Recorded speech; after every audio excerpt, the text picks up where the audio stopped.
ಸುಮತಿಭಿರನುಮೇಯಂ ಶುಭ್ರಕಾಯಂ ಸಖಾಯಂ ಸುಖಮಯಮನಪಾಯಂ ಮುಕ್ತ್ಯುಪಾಯಂ ವಿಮಾಯಂ ನೃಹಯಮಹಮಮೇಯಂ ಧ್ಯೇಯಮಾಮ್ನಾಯಗೇಯಂ ಸದಯಮಸದಜೇಯಂ ಶ್ರೀಸಹಾಯಂ ಭಜೇಯಂ ಅಭ್ರಮಂ ಭಂಗರಹಿತಂ ಅಜಡಂ ವಿಮಲಂ ಸದಾ ಆನಂದತೀರ್ಥಮತುಲಂ ಭಜೆ ತಾಪತ್ರಯಾಪಹಂ ಭವತಿ ಯದನುಭಾವಾತ್ಯೇಡಮೂಕೋಪಿ ವಾಗ್ಮಿ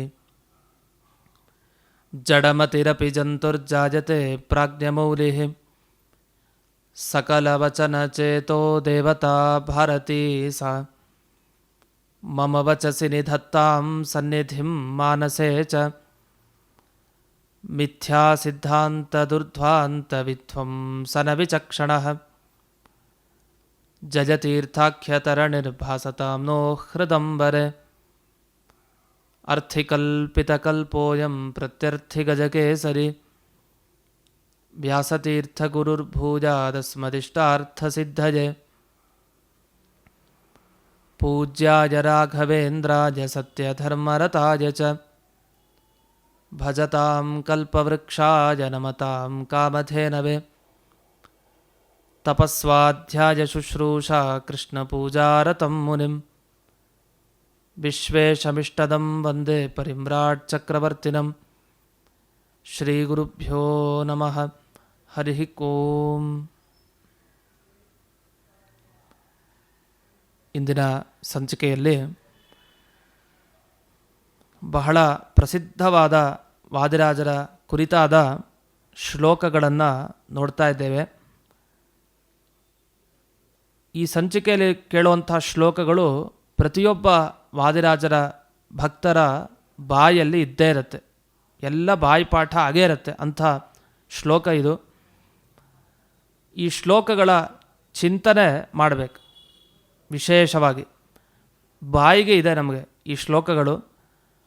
ಈ ಶ್ಲೋಕಗಳು ಬಂದಿದ್ದು ಇದೇ ವಾದಿರಾಜ ಕವಚದಲ್ಲಿ ಅನ್ನೋದು ಬಹಳ ವಿಶೇಷ. ಮೊದಲನೇ ಶ್ಲೋಕ ಹೀಗಿದೆ: ಮಾಯೀ ಭವೈರಿಣೆ ಮಾಧ್ವರಾದ್ಧಾಂತವನಚಾರಿಣೆ ವಚೋ ನಖರಿಣೆ ವಾದಿರಾಜಕೇಸರಿಣೆ ನಮಃ. ಎಂಥ ಪ್ರಾಸಬದ್ಧವಾದ ಶ್ಲೋಕ. ವೈರಿಣೆ ಅಂತ ಬರೀತಾರೆ, ವನಚಾರಿಣೆ, ನಖರಿಣೆ, ಕೇಸರಿಣೆ, 4 ಶಬ್ದ. ಇಲ್ಲಿ ವಾದಿರಾಜರನ್ನು ಸಿಂಹಕ್ಕೆ ಹೋಲಿಸ್ತಾ ಇದ್ದಾರೆ. ಸಿಂಹದಂತೆ ಇದ್ದಾರೆ ವಾದಿರಾಜರು. ಅವರು ವಾದಿಗಳಿಗೆ ರಾಜ, ನಿಜ ರಾಜ ಸಿಂಹ. ಸಿಂಹ ಅದೇ ರಾಜ ಕಾಡಿನಲ್ಲಿ. ವಾದಿಗಳಲ್ಲಿ ರಾಜಸಿಂಹ. ವಾದಿಗಳಲ್ಲಿ ರಾಜರು ಬೇಕಾದಷ್ಟು ಜನ ಇರ್ತಾರೆ, ಅದಕ್ಕೊಂದು ಸಿಂಹದಂತೆ ಇದ್ದಾರೆ. ಅಂದರೆ ಎಂಥ ವಾಕ್ಚಾತುರ್ಯ ವಾದಿರಾಜರಿಗಿತ್ತು, ವಾಕ್ಯಾರ್ಥ ಪಟುಗಳವರು. ಸಿಂಹದ ಸ್ವಭಾವ ಏನು? ವನಚಾರಿಯದು. ವನ ಅಂದರೆ ಕಾಡು. ಕಾಡಿನಲ್ಲಿ ಓಡಾಡ್ಕೊಂಡಿರೋದು ಸಿಂಹ. ಇವರು ಓಡಾಡ್ತಾ ಇರ್ತಾರೆ ಆಧ್ಯಾತ್ಮಿಕ ಕಾಡು. ಆ ಆಧ್ಯಾತ್ಮಿಕ ಕಾಡಿನಲ್ಲಿ, ವೇದಾಂತದ ಕಾಡಿನಲ್ಲಿ ಓಡಾಡ್ತಾ ಇರ್ತಾರೆ. ಕಾಡಿನಲ್ಲಿ ಓಡಾಡಬೇಕಾದ್ರೆ ಸಿಂಹ ತಾನು ಅನೇಕ ಪ್ರಾಣಿಗಳನ್ನು ಭೇಟಿ ಮಾಡಿರುತ್ತೆ. ಮಧ್ಯೆ ಆನೆಗಳು ಬರ್ತಾ ಇರುತ್ತೆ, ಹಾವುಗಳಿರುತ್ತೆ. ಆದರೆ ಸಿಂಹ ಬರ್ತಾ ಇದೆ ಅಂತ ಆದಾಗ ಎಲ್ಲ ಪ್ರಾಣಿಗಳು ಮೌನ, ಯಾವುದು ಎದ್ದು ಬರೋದಿಲ್ಲ. ಆದರೆ ಕೆಲವು ಆನೆಗಳಿದೆ, ತುಂಬ ಮದ. ಈ ಮದದಿಂದ ಆನೆಗಳು ಕೆಲವೊಮ್ಮೆ ನಾನು ಸಿಂಹದ ಜೊತೆ ಹೋರಾಟ ಮಾಡಿ ಅದನ್ನು ಸೋಲ್ಸೇ ಬಿಡ್ತೀನಿ ಅಂತ ಅಷ್ಟು ಎದ್ದು ಓಡಿ ಬರುತ್ತೆ ಕೆಲವು ಆನೆಗಳು. ಆದರೆ ಅಂಥ ಆನೆಗಳ ಶಮನ ಮಾಡೋದು ಸಿಂಹಕ್ಕೆ ಹೇಗೆ ಅಂತ ಗೊತ್ತಿದೆ. ಸಿಂಹ ಯಾವ ರೀತಿ ಮಾಡಬೇಕೋ ಆನೆಗಳಿಗೆ ಹಾಗೆ ಶಿಕ್ಷೆಯನ್ನು ಕೊಡುತ್ತೆ. ಅಂದರೆ ಅದ್ರ ಜೊತೆ ಯುದ್ಧ ಮಾಡಿ ಅದನ್ನು ಮದವನ್ನೆಲ್ಲ ಇಳಿಸತ್ತೆ ಸಿಂಹ. ಇಲ್ಲಿ ಮಾಯೀಭವೈರಿಣೆ, ಮಾಯಿಗಳಿದ್ದಾರೆ. ಕೆಲವರು ಮಾಯ ಅಂದರೆ ಕಪಟವನ್ನು ಅನುಸರಿಸುವಂಥ ಕೆಲವು ವಾದಿಗಳು ಇದ್ದರು, ಪ್ರತಿವಾದಿಗಳು. ಕಪಟತನ ಅಂದ್ರೇನು? ದೇವರನ್ನು ಸರ್ವೋತ್ತಮ ಅಂತ ಒಪ್ಲಿಕ್ಕೆ ಇಷ್ಟ ಇಲ್ಲ, ದೇವರನ್ನು ದೊಡ್ಡವನು ಅಂತ ಹೇಳಬಾರ್ದು. ಒಟ್ಟು ಏನಾದರೂ ಮಾಡಿ ದೇವರನ್ನು ಆ ಪದವಿಯಿಂದ, ಸರ್ವೋತ್ತಮ ಅನ್ನೋ ಒಂದು ಸ್ಥಾನ ಪದವಿ ಏನಿದೆ ಅದನ್ನು ಇಳಿಸ್ಬೇಕು. ಈಗೆಲ್ಲ ಲೋಕದಲ್ಲಿ ನೋಡ್ತೀವಿ, ಅಧಿಕಾರಕ್ಕೆ ಬಂದರೆ ಇವ್ರನ್ನ ಏನಾದರೂ ಮಾಡಿ ಇಳಿಸ್ಬೇಕು, ಮುಂಚೆನೇ ಅದಕ್ಕೆ ಕೂಡಿಸ್ಬಾರ್ದು ಅಂತಿರುತ್ತೆ. ಅಧಿಕಾರದಲ್ಲಿ ಬಂದರೆ ಇವ್ರಿಗೆ ಸಿಗಬಾರ್ದು, ಹೊಟ್ಟೆವರಿ ಇಳಿಸಲೇಬೇಕು. ದೇವರಿಗಾದರೆ ಹಾಗಿಲ್ಲ, ದೇವರು ಪಡೆದದ್ದಲ್ಲ, ಅವನು ಸಹಜವಾಗಿ ಇದ್ದದ್ದು. ಮೊದಲಿಂದ ಅವನೊಬ್ಬನೇ ಕೂಡ್ಲಿಕ್ಕೆ ಹಕ್ಕು, ಆ ಸರ್ವೋತ್ತಮ ಪದವಿಯಲ್ಲಿ ರಾಜನಾಗಿ ಕೂಡ್ಲಿಕ್ಕೆ ಅವನಿಗೊಬ್ಬನಿಗೆ ಹಕ್ಕು. ಸಮಗ್ರ ಪ್ರಪಂಚಕ್ಕೆ ಅವನೊಬ್ಬನೇ ರಾಜ, ಅವನೇ ಸ್ವಾಮಿ. ಎಲ್ಲ ಜೀವರು ಅವನ ದಾಸರು. ನಾವೆಲ್ಲ ಅವನ ಅನುಗ್ರಹವನ್ನು ಬಯಸ್ತಾ ಇರೋರು. ತುಚ್ಛ ಭಾವನೆ ಏನಿಲ್ಲ, ನಮಗಿಂತ ದೊಡ್ಡವನು. ಮನೆಯಲ್ಲಿ ತಂದೆ ತಾಯಿಗಳು ನಮಗಿಂತ ದೊಡ್ಡವರೇ ಯಾವತ್ತು. ಅಯ್ಯೋ ಇವ್ರು ಯಾವಾಗಲೂ ಇವರು ಮಗುವಾಗಿ ನಾನಿರಬೇಕು, ಯಾವಾಗಲೂ ಇವ್ರ ಮಾತು ಕೇಳಬೇಕು ಅಂತ ಅಂದುಕೊಂಡ್ರೆ ಮೂರ್ಖತನ ಅದು. ಯಾವಾಗಲೂ ನಾವು ದಾಸರು ನಮ್ಮ ತಂದೆ ತಾಯಿಗಳಿಗೆ. ನಾವು ಆ ತಂದೆ ತಾಯಿಗಳ ಸೇವೆ ಮಾಡುವಂಥವರು, ಭಕ್ತರು ನಾವು ಅಷ್ಟೇ. ಆ ಥರ ದೇವರ ಭಕ್ತರು ನಾವು ಯಾವತ್ತು. ನಾವೇ ದೇವರಾಗ್ಬಿಡೋದು ಅಲ್ಲ, ಅದು ಯಾವತ್ತೂ ಸಾಧ್ಯ ಇಲ್ಲ. ಆ ಚಿಂತನೆ ಮಾಡೋದು ತಪ್ಪು.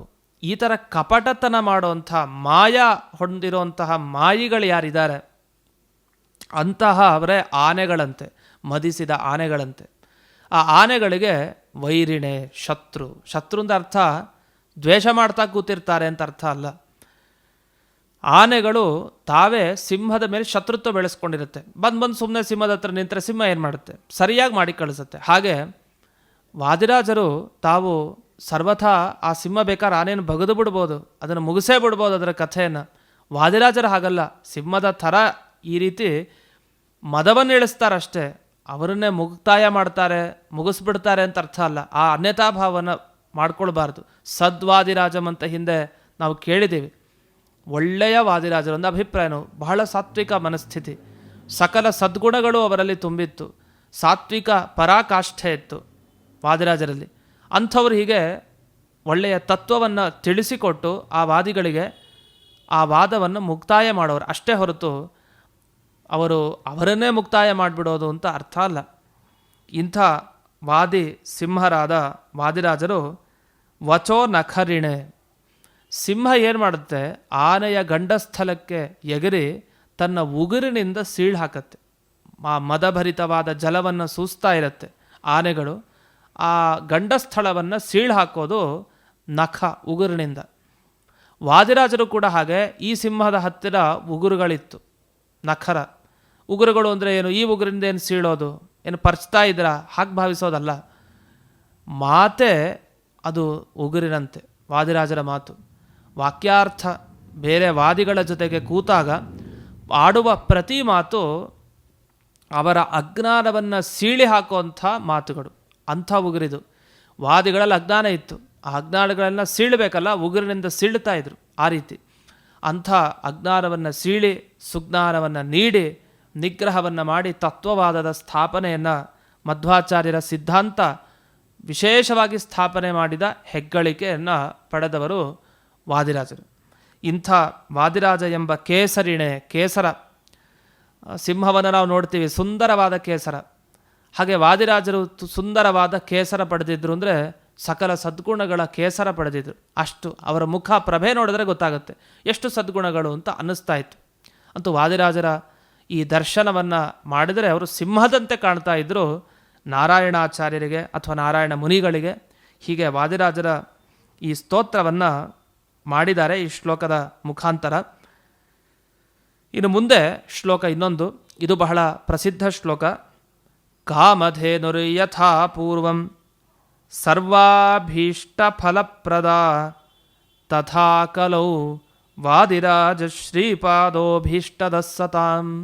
ಇದು ಕಾಮಧೇನು. ಇದು ಕಾಮಧೇನು ಬೇಡದ್ದನ್ನೆಲ್ಲ ಸಂಕಲ್ಪವನ್ನು ಪೂರ್ಣೆ ಮಾಡುತ್ತೆ. ನಮಗೆ ಕಾಮಧೇನು ಇಲ್ಲ ಅಂತ ಬೇಜಾರು ಮಾಡ್ಕೊಳ್ಳೋದೇ ಬೇಡ. ಸೋದೆಗೆ ಹೋಗಿ ವಾದಿರಾಜರ ಮುಂದೆ ನಿಂತು ಬೇಡಿದ್ರೆ ಎಲ್ಲ ಕಾಮನೆಗಳನ್ನು ಅವರು ಪೂರ್ಣೆ ಮಾಡ್ತಾರೆ. ಕಾಮಧೇನು ಅವರು. ಹೇಗೆ ಹಿಂದೆ ದೇವತೆಗಳ ಅಭೀಷ್ಟವನ್ನು ಪೂರ್ಣೆ ಮಾಡ್ತಾ ಇತ್ತು ಕಾಮಧೇನು, ಸರ್ವ ಅಭೀಷ್ಟ ಫಲಪ್ರದ, ಎಲ್ಲರಿಗೂ ಬೇಕಾದದ್ದನ್ನು ಪೂರ್ಣೆ ಮಾಡ್ತಾ ಇತ್ತು. ಹಾಗೆ ಕಲಿಯುಗದಲ್ಲಿ ಒಂದು ಕಾಮಧೇನು ಬಂದಿದೆ, ಅದು ವಾದಿರಾಜ ಶ್ರೀಪಾದರು. ಇವರನ್ನು ಹಿಡಿದರೆ ಸಜ್ಜನರಿಗೆಲ್ಲ ಅಭೀಷ್ಟದ, ಒಳ್ಳೆ ಅಭೀಷ್ಟವನ್ನು ನೆರವೇರಿಸಿಕೊಡೋರು ಅಂತ. ಇದು ಈ ಶ್ಲೋಕದ ಅರ್ಥ. ವಾದಿರಾಜರ ಮಹಿಮೆ ತುಂಬ. ಕಾಮಧೇನುವಿನಂತೆ ಎಲ್ಲರ ಅಭೀಷ್ಟ ಪೂರ್ಣೆ ಮಾಡೋರು ಇವರು.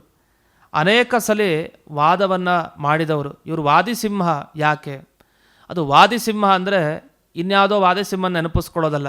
ಮಧ್ವಾಚಾರ್ಯರ ಮುಂದೆನೂ ಕೂಡ ವಾದಿಸಿಂಹ, ಬುದ್ಧಿಸಾಗರ ಅಂತ ಇಬ್ಬರು ಬಂದಿದ್ದರು.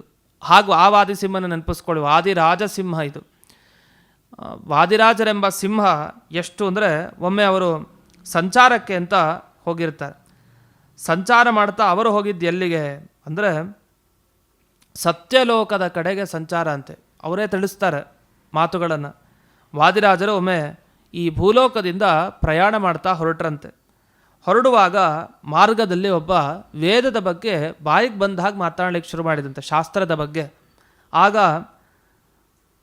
ಅವರನ್ನು ವಾದದಲ್ಲಿ ಸೋಲಿಸಿದ್ರಂತೆ. ಅಂದರೆ ಸಂಚಾರ ಮಾಡ್ತಾ ಮಾಡ್ತಾ ಎಲ್ಲೇ ಇರಲಿ ಅವರು, ಅದು ಮಾರ್ಗ ಸತ್ಯಲೋಕದ ಮಾರ್ಗ, ಮಧ್ಯೆ ಎಲ್ಲರೂ ಸಿಗ್ತಾರಲ್ಲ ಈ ದುಷ್ಟರು, ಅವರು ಎಲ್ಲಿ ಸಾಧ್ಯನೋ ಅಲ್ಲಿವರೆಗೂ ಹತ್ತುತ್ತಾರಲ್ಲ ಈ ದುಷ್ಟರು, ಎಲ್ಲಿದ್ದರೂ ಕೂಡ ಅಂಥ ವಾದಿಗಳನ್ನು ನಿಗ್ರಹ ಮಾಡ್ತಾ ಇದ್ರು ವಾದಿರಾಜರು ಅಂತ ವರ್ಣಿಸ್ತಾರೆ.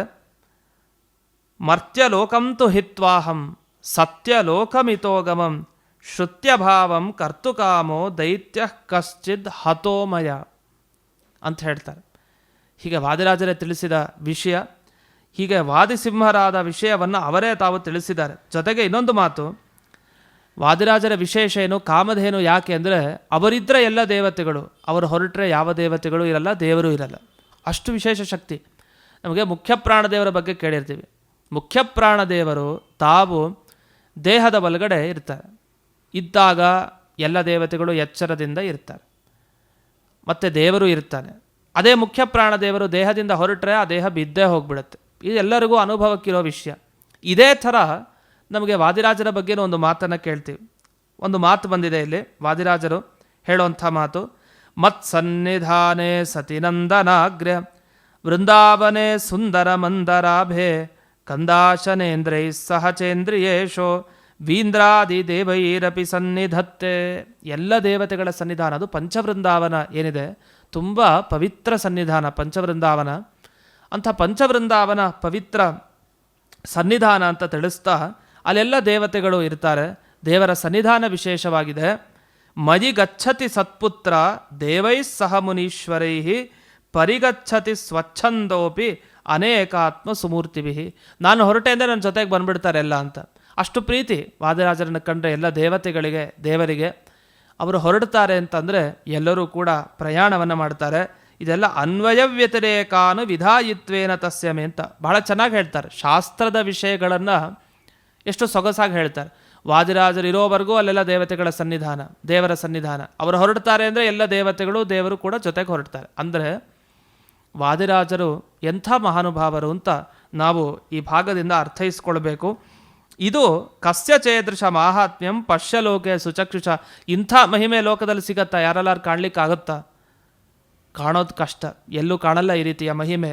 ಇದನ್ನು ನೀನು ನಿನ್ನ ಕಣ್ಣಿನಿಂದ ನೋಡು, ದಿವ್ಯ ದೃಷ್ಟಿಯಿಂದ ಇದನ್ನು ನೋಡಬೇಕು ಎಲ್ಲರೂ ಅಂತ ವಾದಿರಾಜರು ಒಂದು ಮಾತನ್ನು ಹೇಳಿದ್ದನ್ನು ಇಲ್ಲಿ ಸ್ಮರಿಸ್ಕೊಳ್ಬೇಕು. ಇಂಥ ವಾದಿರಾಜರನ್ನು ಭದ್ರಾಸನದಲ್ಲಿ ಪೂಜೆ ಮಾಡಿದ್ರು ದೇವತೆಗಳು ಅಂತಲೂ ಉಲ್ಲೇಖ ಮಾಡುತ್ತಾರೆ. ಭದ್ರಾಸನ ತುಂಬ ಪವಿತ್ರವಾದ ಆಸನ.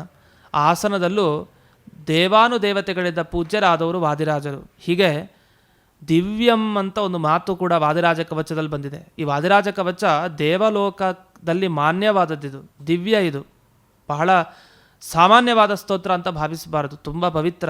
ಎಲ್ಲರೂ ಪ್ರಾರ್ಥಿಸ್ತಾ ಇರ್ತಾರೆ ಇಂಥ ಮಹಾನುಭಾವರನ್ನು. ಇಂಥ ವಾದಿರಾಜ ಕವಚದ ಚಿಂತನೆಯಿಂದ ನಮಗೆ ಲಾಭ ಏನು? ಸಿಂಹದಂತೆ ಇವರು ಸಂಚಾರ ಮಾಡೋರು ವಾದಿರಾಜರು. ಸಿಂಹದಂತೆ ನಮ್ಮಲ್ಲೂ ಸ್ವಲ್ಪ ಸಂಚಾರ ಮಾಡಿ ನಾವು ಬೇಡ್ಕೊಳ್ಬೇಕು. ಯಾಕೆ? ನಮ್ಮ ವಾದಗಳೆಲ್ಲ ಹೋಗಬೇಕಲ್ಲ, ದೇವರ ಬಗ್ಗೆ ಗುರುಗಳ ಬಗ್ಗೆ ನಿಂದನೆ ಮಾಡ್ತಾ ಇರ್ತೀವಿ. ಅಂಥ ವಾದಗಳೆಲ್ಲ ಹೋಗಬೇಕು ಅಂದರೆ ಸಿಂಹ ಬಂದರೆ ಸುಮ್ಮನೆ ಬೇಡ, ಅದರ ತಂಟೆಗೆ ಹೋಗೋದು ಬೇಡ. ಕೆಟ್ಟ ಕೆಟ್ಟ ಮಾತುಗಳಾಗ್ಬೋದು, ಕೆಟ್ಟ ಚಿಂತನೆಗಳಾಗ್ಬೋದು, ಯಾವುದೇ ಒಂದು ಪಾಪಗಳು, ಇದೆಲ್ಲ ವಾದಿರಾಜರ ಸಂಚಾರ ಆದರೆ ಅವೆಲ್ಲ ಓಡೋಗ್ಬಿಡುತ್ತೆ. ಅದನ್ನು ಮರ್ದಿಸ್ತಾರೆ ಅವರು ತಮ್ಮ ಉಗುರಿನಿಂದ. ಅಂಥ ವಾದಿರಾಜ ಎಂಬ ಸಿಂಹದ ಸಂಚಾರ ನಮ್ಮಲ್ಲಿ ಆಗಬೇಕು ಅಂತ ಪ್ರಾರ್ಥಿಸಬೇಕು.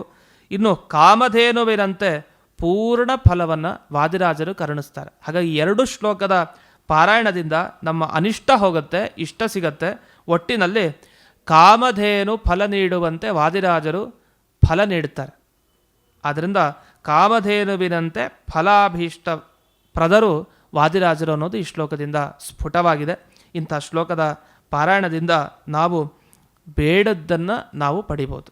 ಕಾಮನೆಗಳು ಅದು ಸಾತ್ವಿಕ ಕಾಮನೆಗಳು. ಸಜ್ಜನರಿಗೆ ಅಭೀಷ್ಟವನ್ನು ಕೊಡ್ತಾರೆ, ದುಷ್ಟರಿಗೆ ಶಿಕ್ಷಣವನ್ನೇ. ಸಿಂಹದಂತೆ ದುಷ್ಟರಿಗೆ, ಸಜ್ಜನರಿಗೆ ಕಾಮಧೇನು. ಅಂದರೆ ಎರಡಾಯಿತು. ಅವರು ಹಸುನೂ ಹೌದು, ಸಿಂಹನೂ ಹೌದು. ಹಸು ಒಳ್ಳೆಯವರಿಗೆ, ಸಿಂಹ ಕೆಟ್ಟವರಿಗೆ. ಆದರೆ ಕೆಟ್ಟವರಿಗೆ ಸಿಂಹ ಆದರೂ ಅವರನ್ನು ಹಸುಗಳಾಗಿ ಮಾಡಿಬಿಡ್ತಾರೆ. ಅಂಥ ಸಿಂಹ ಇದು.